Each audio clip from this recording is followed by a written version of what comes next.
This evening, I'm Terry Brewer. Lynn Brooks is on assignment tonight, topping the news, a chance of stormy weather. Some people in West Alabama have already seen some rain today. We've got a live look for you over the city of Tuscaloosa from our WVUA tower camera. It looks a little bit dark out there, maybe like some rough weather is on the way. For the latest on what you can expect with your weather, let's go to Chief Meteorologist Richard Scott. Hey there, Richard, what's to come tonight? Yeah, Terry, we're watching the radar close on this Tuesday evening. Good news is everything is below severe limits, and that is certainly some great news. Most of the rain's north and south of Interstate 2059 now. And in fact, a squall line back across East Mississippi, northwest Alabama, moving southeast at about 30 miles per hour. Behind that, it gets a lot colder. And here comes that line of thunderstorms we've been watching again. To the south, though, a lot of rain happening. What that rain has done is blocked the inflow of unstable air into central Alabama, keeping the severe weather risk very low. And again, great news out there. But again, shower storms will continue to move in through the evening hours, and it gets a lot colder pretty quickly. Here's your quick cast, 39 at the midnight hours. Rain ends tonight. What about the rest of the forecast and your weekend forecast? Join us for home team weather.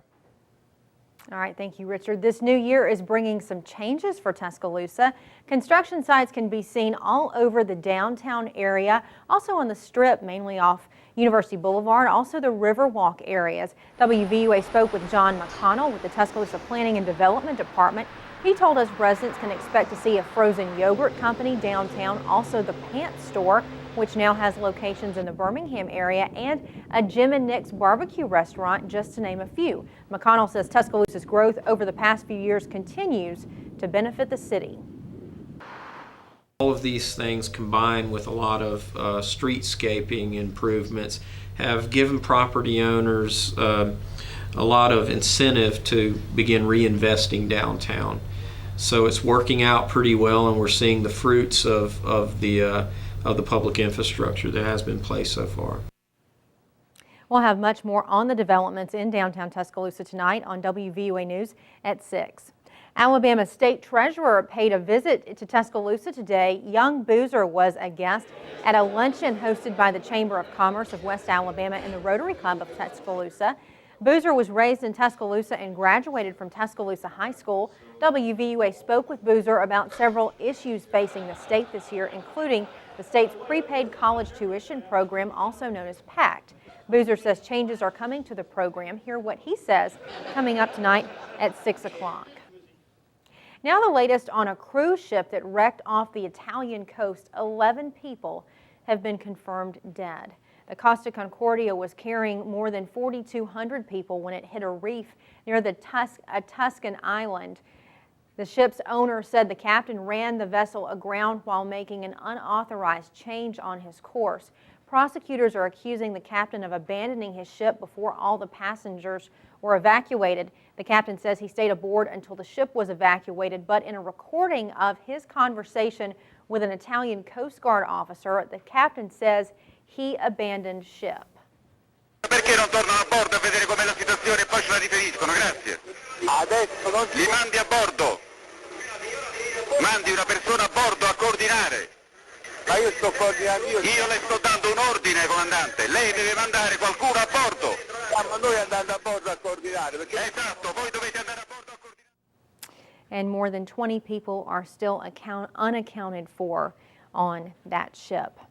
In New York, a mysterious illness has hit a dozen high school girls, a disorder which health officials say is more common in boys, and parents are upset and searching for answers, but some say they are not finding any help. Deanna King has more on the situation. I think there's more to it. There's got to be some kind of a cause, some kind of a common denominator. James DuPont wants more answers about a mysterious illness in the Leroy School District. His daughter, Brooke, is one of 12 girls that have developed a tic disorder. I'm talking about something that just comes on within a couple of weeks, and these kids are just totally normal, and then next thing you know, they're going blah, and their arms are swinging, and they can't control themselves. School officials held a meeting in the high school auditorium to answer questions. Officials with the health department say they've ruled out drugs, head trauma, and other environmental factors as a cause. This is not the only type of issue that's occurred in the nation. There's been other outbreaks of different behaviors.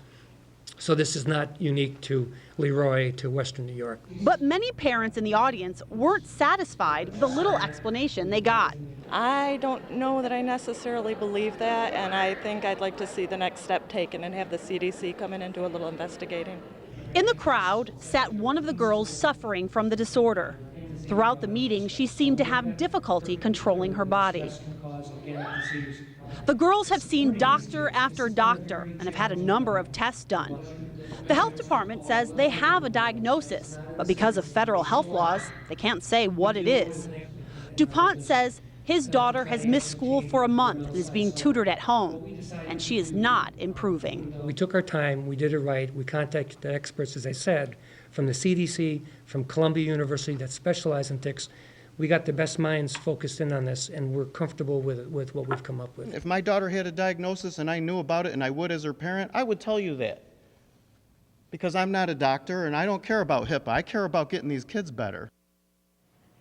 That was Deanna King reporting the girls diagnosed with this disorder do not have the same circle of friends. On your Money Watch, more Americans are holding on to their automobiles. A new study shows the average age of a vehicle now sits at a record 10.8 years. According to the Polk research firm, in 2011, the average age of a car was 11.1 years, while a truck average sat at 10.4 years.